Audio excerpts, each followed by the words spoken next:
Hello, Lauren. Hey Valve, how are you? I'm good, thank you. How you doing? Yeah, not too bad at all, Tar. Yeah, we were both just saying how we're like rushing around today before we start recording. It's a busy old day, isn't it? Tuesdays always seems to be like mad busy, I reckon. It is But crazy. Right, yeah. I want to get straight into this, but with you, Lauren, I literally don't know where to start. So you work as a producer for Sunset and Vine. You're a reporter for BT Sport Rugby and Red Bull Bike. You're a presenter for CrossFit UK, and if that wasn't enough, you host your own show called Podcast of the Day. I thought I was busy, and then I met you. Well, first, I'm very impressed with the amount of background research you've done on me. Also, slightly concerned. So, so my day-to-day job is working as an AP for Sunset and Vine, and largely on BT Sports Rugby coverage. So that basically involves making features for the programs, doing the analysis on site, scripting highlight shows, cutting programs. Rugby Tonight on Tour is my kind of thing, my one of my main roles at the moment. Yeah. And in Europe and on the Premiership Rugby Cup, I then jump in front of camera and I report, which is awesome, especially Europe. There's something about having the Welsh, French, Italians, English all kind of like combined, Scottish, sorry Scots, that just, it's an incredible tournament. And the Premiership Rugby Cup's exciting because it's like kind of a step down from the Premiership. It allows us to try out new things and do things that we wouldn't be able to do at the slightly kind of higher end of Premiership Rugby. So that's fun from a production perspective. Then, so that's day job, boom. Yeah. And then there's Red Bull, which is like my summer job. So right. When the rugby stops, the biking starts. And I get to travel all over Europe and America with Red Bull TV doing the biking, which is phenomenal. It's so cool. And we've been to some really cool places I'd never go otherwise. I don't think I'd ever really probably go to Andorra. I probably wouldn't go to we went to the mountains in West Virginia. It was about a 6 or 7 hour journey from Washington, DC. Like, I would never go there otherwise. But it was the most beautiful place. And there was just nothing there apart from mountain and deer. And we were warned about bears and everyone carried guns. It was like, it's just something you would do when you live in kind of like suburban England. Yeah, that's amazing. And then my podcast. Of course. My podcast just the passion project, the fitness passion project. And that's just a bit on the side. That's amazing. So what is Podcast of the Day for the people who are listening who don't know what it is? So it is my kind of side hustle. I aptly named it a name that no one got. So now I have to explain it to absolutely everyone. But in CrossFit, we do something called a WOD every day. It's called the workout of the day. So pod became podcast of the day, but it's like, it's a play on the words. But of course, everyone's just like, why are you called podcast of the day if you're a fitness podcast? And I was like, oh no. Anyway, it is what it is now. We're rolling with it. But basically, it's me going around interviewing people who are involved in fitness, largely CrossFit, because that's obviously where my passion lies, but not limited to. So there's weightlifting, there's F45. We talk about apps and technology to help with fitness and keeping fit. We speak to competition owners about business and how to set up businesses in the sphere of fitness. And yeah, it's just kind of going strength for strength, really. Like, it started just a bit of fun between me and an old coach of mine, Josh Charmer, and he has since become a pretty prominent athlete on the scene and moved to America. So now it's just me, but that's fine. That's amazing. Yeah, no, it's something I love doing it, to be honest. It's just, and I think in the UK, there isn't a platform for athletes to get their stories out there. There are more now. Lockdown has happened because everyone seems to have started a podcast. But no, the reason it started was to give a place for people to share their story. And hopefully that's something that's still true to this day. Yeah. Wasn't your like latest or one of your recent ones, Cara Hamilton? Didn't you interview her? Yes. So Cara is absolutely lush. She's a baby. She's 23. She's a baby compared to me. She's 23. And she used to be an international footballer for Northern Ireland. And in the last year, she's basically made the decision, or last 2 years, she made a decision, I think slightly eked by a kind of ongoing injury, to switch her career from what could have been professional football to CrossFit to try and become a professional CrossFitter. And it all came about because if you're not into CrossFit, this probably won't have such a kind of like a strong point to be made, but she was training over in Iceland, in Reykjavik, for a Icelandic football team. And at the time, she was rehabbing in a place called CrossFit Reykjavik. Now, if you know CrossFit, you'll know that Annie Thora's daughter came from CrossFit Reykjavik. You know that Sarah Sigmund's daughter came from CrossFit Reykjavik. And there's basically this huge culture that's come out of Iceland and that gym, and it's formed a big part of what CrossFit is today.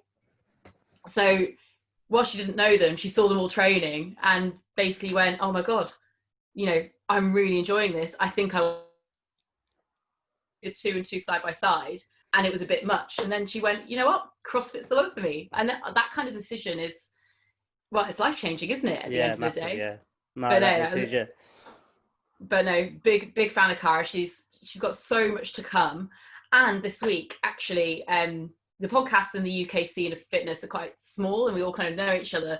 So this week, a friend of mine's, is kind of written as well as podcast, has done this big series of women in fitness, and he has featured that particular episode on his Women in Fitness series. So that was really cool. That's so awesome. Chalking Fitness to go and see his feature on Cara as well. That's amazing. Yeah, little plug for Chalking Fitness. Yeah, definitely go and listen to that. So have Once you listen to mine first. Obviously, and then mine. Yeah, and then yours. And then another one. We're just giving like an order of podcasts to listen to. All the podcasts. So have you always had like an interest in the sports you've covered? Because you seem like to have a really like a passion for everything you sort of covered so far. Okay, so it's such a hard one because I do now, and I'm so invested in everything I do now. But take the mountain biking, for example. I knew nothing about mountain biking a year ago. I used to do it when I was a kid, and I grew up in kind of the hills of Shropshire and like kind of and Wales, mid Wales. And there's a lot of biking. So we'd take our bikes up, we'd go down hills, and it would be fun, it'd be a game, but never ever the competitive side, and certainly not knowing the names of the sport or anything like that. I did 4 or 5 rounds last year, and now I'm absolutely hooked. I watch everything, I read everything. Obviously, I'm invested because I'm spending a lot of time with the athletes in their kind of working environment. So you get to know things really, really quickly. And not dissimilar with rugby. I remember the first time I went to a rugby match, and I was in fact a cheerleader at Cardiff University. And we were asked to perform in the pre-match show for the 2011 Heineken Cup final, where Johnny Sexton in the second half basically secured Leinster a huge victory over Northampton, who had put they'd put about 15 to 20 points on them in the first half, and it was Northampton's game to win, and Johnny Sexton single-handedly turned it around. And basically there was a couple of cheerleaders who were kind of into sport, and we basically asked after our performance, do you mind if we stay and watch? And we were behind the goal end where Johnny was kicking his way to victory, and it was epic. Wow. So from there I was like, right, I quite like rugby, don't know much about it, and I approached a local rugby club and asked if I could start doing some media work for them, and it all kind of stemmed from there. It was like you started working for a rugby club, then you started getting little bits of work experience on rugby programming, then you end up getting a job which is researching rugby, and then the job kind of becomes a bit more, and now then you're kind of like producing features on rugby, and then now I'm speaking about rugby an awful lot. So it just kind of builds, because I've now spent the best part of 10 years like involved in the sport on a daily basis and kind of covering multiple leagues, so it kind of ingrains quickly. But I wasn't the girl who grew up watching it. And not dissimilarly with CrossFit, I guess, is that something that I do. So when I cover CrossFit, it comes much more naturally, because it's something that I'm very, very invested in as an athlete as well as a reporter on the sideline. Yeah, isn't your partner used to play rugby as a rugby player? Is that right? Bless him. So he came up through the academy system in Wales, and his dad was a coach of Wales for a very short time. So rugby is completely ingrained in their family, which is nice, because actually most weekends are spent, if we're not out and about working, sat in front of the rugby, watching the rugby. I think like our interests are very finely balanced. And he loves the analytical side, and he can spot a play from how they're positioned on the pitch, stuff that I will never be able to do, because I never will appreciate it the way a player can appreciate it. But but we'll still sit together, we'll have our chats. I'll tell him about the news of the week and why that player's not there and why that player might be a bit off his game because he had a bit of a niggle earlier. And he'll be like, oh, the reason they're in that formation because he wants to throw it to the 9, he's going to pass a player wide. So like we finally balance each other in front of the television. Yeah, no, definitely. I guess that works out better for you when you're like reporting in that environment because you've got like maybe like an insider knowledge on how they're playing and what they're about to do. I wouldn't quite say that. No. I think the best thing about being a reporter and having the experience that I have is I have enough knowledge to draw upon to ask the correct questions. But at the same time, I am not an absolute rugby nose. So I'm not going to be asking those really nosy, detailed questions. And at the end of the day, we want to bring rugby to the masses. It's an exceptionally complicated game. And we want to be able to make it less complicated and get more people involved and more people watching it. And actually, I think that's maybe where my skill set comes in a little better, say, using someone like Ben Kay or Austin Healy, who knows that game like down to a T. And they are phenomenal at like what they do. Their analytical ability to, you know, to watch a rugby game and see what they see is literally so impressive, especially for someone like me. But then you're not going to need, you don't want every single reporter or every single pundit to be that. And I'm never going to be a pundit because I don't have that kind of knowledge, but there's a balance to be made in your presentation teams. Yeah, no, definitely. Because so I'm a massive fan of Formula One, and you do, now you said that, you do have like those different types of people that present that don't know much about it, but are interested in it. And then you have the people that have raced before and know the track inside out, and they talk about the cars. And it is that fine balance, like you just said, of knowing what they're saying and knowing and bringing the masses in and bringing the people in, which is just like a finely balanced thing you need to do. I think it's the same in every sport as well. It's not just limited to those big sports like F1 and rugby. Like we do it in CrossFit as well. You'll have your commentator who is effectively a very, very informed journalist. You'll then have your co-commentator who's more likely to be a player with an element of journalistic ability. Then you'll have your guest who is someone who maybe has limited commentating ability, but is very knowledgeable at what he's seeing in front of him. You might have an analyst who his primary job is to break down the play. Why are they doing that? And when they're doing that? And what is the outcome because they've done that? Yeah. And then you have the reporter who is effectively, most of the time, a journalist, asking questions and getting reactions out of people, you know, face to face. And all of those are all similar but different. And I think a lot of people who watch television don't appreciate the fine kind of differences in the people that get put on screen by executive producers. Yeah, no, massive. Yeah. So what would like, I don't know if you can answer this or not, but what would like a typical week look like for you? Would it be, I know it's not, but would it be the same every day? Because obviously I've been there where you are. So what would a typical week look like? There is no typical week ever, ever, especially at the moment because of COVID. Basically, we're having to reformat absolutely everything that's going on to safe ways of working and a lot of individual working and working away from grounds. But say it's rugby would be, I'd probably have between 1 and 2 days off a week. I'd spend 2 days prepping in some capacity for something. I'd probably spend 1 day at an OB. And I would probably spend a day in edit and a day shooting a feature. So it kind of breaks down that kind of way. And prep days might get cut down in favor of a shoot day or a travel day. I might not get any days off if it's the middle of Europe and we're frantically running around like headless chickens trying to pull together multiple television shows, as well as travel to various destinations. But it's all good fun. And then summer, we get a nice summer off. And then the biking starts. And then we travel some more. Wow. And biking's quite nice because you're on site for the entire week, rather than you know a day or two, so you really kind of settle into things. And it's been really sunny, all the ones I've done, so it's like a feeling of working holiday, which is all very pleasant. Yeah, that's amazing. Obviously, like you didn't go away this summer, but did you have like plans with Red Bull to go out in summer 2020? Yeah, it's kind of like nice to have some time because of lockdown and spending some time at home, but at the same time, this summer would have been my first full block of Red Bull TV as a full reporter on their mountain bike circuit. And for me, obviously, huge career thing for me to be, you know, a reporter for Red Bull full time on one of their principal sports. It had been epic. And we were going to hit, I think it was 11 destinations over the course of March to September. Wow. And it would have been awesome. That would have been crazy. We had one of the biggest years in mountain biking last season in terms of how high the competitive edge is at the moment. Top 10 being near inseparable. And that would have just transferred over, and we'd have had this, I think, one of the biggest years we probably would have seen in professional mountain biking, especially in the women's side.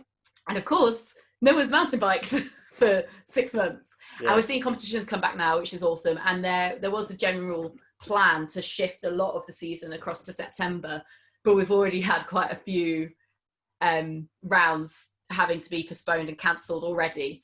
And so I don't know whether we'll see any mountain biking this year. We'll have to keep our fingers crossed. Maybe the end of September, start of October, we might get a couple of races done. But I think we will just be all guns blazing for 2021. Yeah, definitely. Yeah, if you're going to do it properly and start next year, right? And and give everyone the time they need to actually have a proper pre-season, rather than all the umming and ahhing of when we might start and what might happen. I think you get to a point, do you, where you have to just make that cut and just go, okay, we're going to do next year. Yeah. So what advice would you give, like, somebody who is looking to have a career similar to yours, where you're producing, where you're presenting, where you're reporting? What sort of advice would you give someone who's starting out in that career? Okay, so I think there's definitely a couple of things. And initially, it's, if that's the career you want to get to, you need to do work experience, because it's horribly competitive, and there are more and more university degrees that now direct you into this career, and apprenticeships and what have you. So if you don't have that experience behind you, you're just not going to stand out when a CV lands on the producer's desk. You know, they're not going to hire someone who doesn't have any interest or any experience.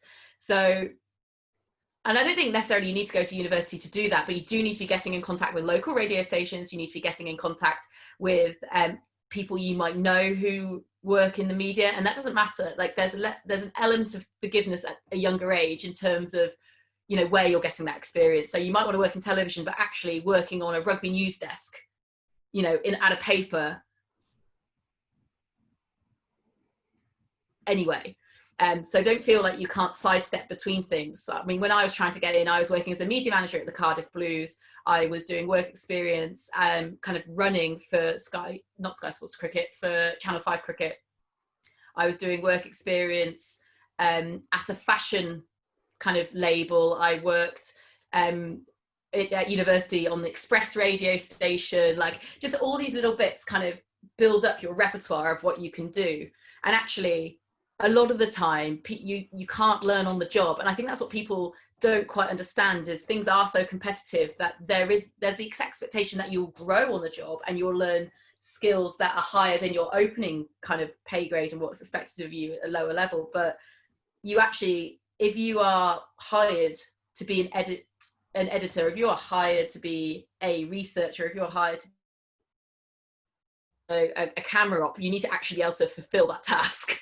Otherwise you ain't going to get hired. Definitely. So building your experience, and even, I don't know, some people say yes, don't they? They go, oh, say yes, learn later. I actually don't think that helps, because we're in such a small industry that if you say yes and you're not capable, there's going to be a lot of people who know you aren't capable.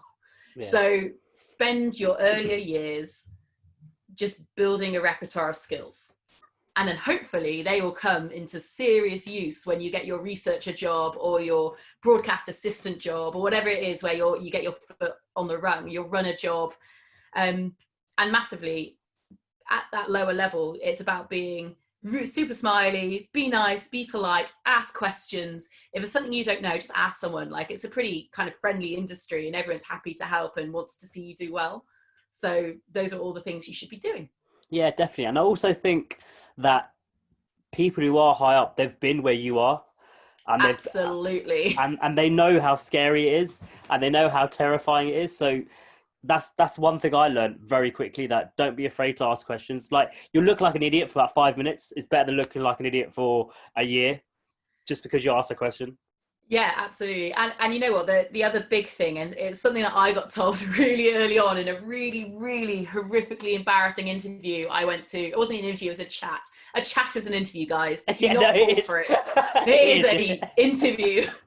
And I went for one with Sky Sports Cricket, and I didn't know very much about cricket, but I'd done quite a lot of work experience on Channel 5's cricket. So I was like, this job had come up, and I was like, you know what, I'll give it a go. And he asked me the batting lineup for the upcoming test versus India or something, and I was like, batting lineup? I have no idea. Stuart Broad? like no idea. Obviously not Stuart Broad in that capacity. Yeah. But anyway, he basically turned around and said to me, right, if I'm hiring a researcher in the cricket department, I need you to know cricket inside out. And I think that's something that's actually kind of haunted me throughout my entire career, is because I haven't played the sports I work in, apart from CrossFit, there wasn't like that kind of knowledge from a young age, and that kind of ingrained knowledge that you just know things. And I'm not a hoarder of information. That's not my skill set at all. So if I read something, I've likely forgotten it 20 minutes later. Yeah, whereas some people can just ingrain stats, can't they? But you have to know your sport. No one is going to take you seriously if you don't know your sport. And I think I was quite lucky that a few people gave me a break in that area and allowed me to learn the sport not as I went, because I knew enough, but like I was able to build on my analytical knowledge of the games because I hadn't played, because my creative side kind of counterbalanced the fact that maybe my knowledge wasn't there. But if you are starting out and you don't have that background in creative, you need to be so passionate and so full on about the sport you're talking about. Yeah. That is how you'll get hired. No, definitely, yeah. So where do you think, like, you've done quite a lot of jobs in the media industry, but where do you think the media industry will be in 10 years? Do you think it will like move online, or do you think where do you think it will be, in your opinion? Oh, big question. In my opinion, so I think COVID's absolutely accelerated everything that at least where television was going to go over the next 5 years. And that's in terms of remote working and remote production. And I'm probably not in the best place to answer this question because I'm not really on the technical side, but the ability to save costs and cut costs down by saving on travel largely and people at a ground is going to make a huge difference in how TV is made, because it can only get more remote as we produce kind of hubs that can control everything that goes on. So I don't think we've got to a point during COVID where our cameramen will be remote, but I have seen the technology is out there to allow for that going forward. So I think there will be steps where actually you'll likely only have talent floor managers and very select producers on grounds and riggers and stuff going forward. I think just across the board, we're seeing cost cutting at every level. And I think that just comes, and that will be worsened by COVID. And that just comes with, I don't know, as companies are trying to save costs, they all squeeze more. So now, whereas one shoot used to be 2 cameras, maybe a day, maybe you've got 2 days if you're super lucky, like, and you've got, one producer on a whole week to do said edit, that is luxury. Now you're probably looking at, you're going to have to go on a shoot, you need to pick up like content for maybe 3 things. And you need to produce not just your feature for your program, but you're also going to need to produce all the digital and supporting material. And you might need to pick up a podcast or a Facebook Live while you're out there to really make the most of the money you're spending on the cameraman, who now is only one cameraman with one camera. And the travel is, no longer first. I don't think I've ever traveled first class, if I'm quite honest. But like, travel's not first class. It's like normal. And, it's just where things are going. That will get to a point where it can't get stretched anymore. But I do think that you will see less and less kind of creative short form features and more kind of live, because the live is effectively, because you've got to do the live anyway, cheaper, and the digital content being pulled from live streams rather than beautifully pre-made curated content. Yeah. And I think digital will explode in terms of YouTubers and influencers, because I think in sport that's largely untapped. I mean, not in football, but certainly in rugby, like, it's not a big thing yet. There's maybe, I say 5 or 6 I could think of who kind of own the rugby world on YouTube. Okay, yeah, because the thing I love about BT Sport, and when you're talking about cameras, on the app, you can pick what camera angle, which is like blows my mind. It's And look, epic. The it app, is right? so good. It is. And obviously, I don't work for BT Sport. This is not like a plug or anything, but I love the way you can do. So it's like augmented reality, and you can move the camera, and you can move and it's just. I think it's just amazing. Like the way I can tell you, the big bods at BT Sports are very, very proud of the app. Very proud. I'm very proud, and I'm nothing to do with it. I use it to watch the European rugby when I'm traveling between OBs. It's incredible. It's just, I think it's done by witchcraft. I'm not even joking, Lauren. Like, it's just amazing. So we always finish the podcast with 3 questions about the past, present, and future. So I'm going to start off with the past. So what advice would you give a 15-year-old Lauren Smith? So what would you say to her? Oh, 15. Yeah. I would say, don't give up. Like, this industry is tough. It will batter you at times, and you'll think you won't make it, you won't get your foot in the door, but it's totally possible. I feedback to something that my A-level teacher told me. Like, I did media studies and film studies at A-level. I know that's really awful, but I did, because I knew I wanted to go into this career. And he basically said, look, there are jobs out there if you want them. This isn't just a fluff course. You can work in this. And I was like, I'm gonna work in this.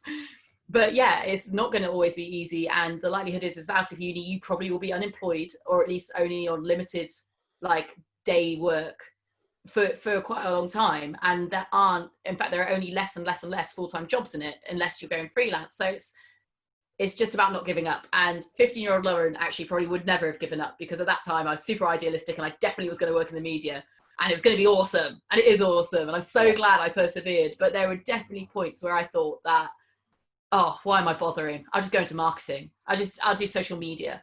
Yeah. And I'm so glad I didn't. And I just, reinstate that advice to myself. Yeah, no, definitely. I think, like, going on from that, there's also a quote that I read that someone's got to be the reporter for BT Sport Rugby, and someone's got to be the reporter for Red Bull Bike. Why not you? Why can't it be you? Like, someone has to do it. Yeah, I mean, don't get me wrong. I am so early days with that.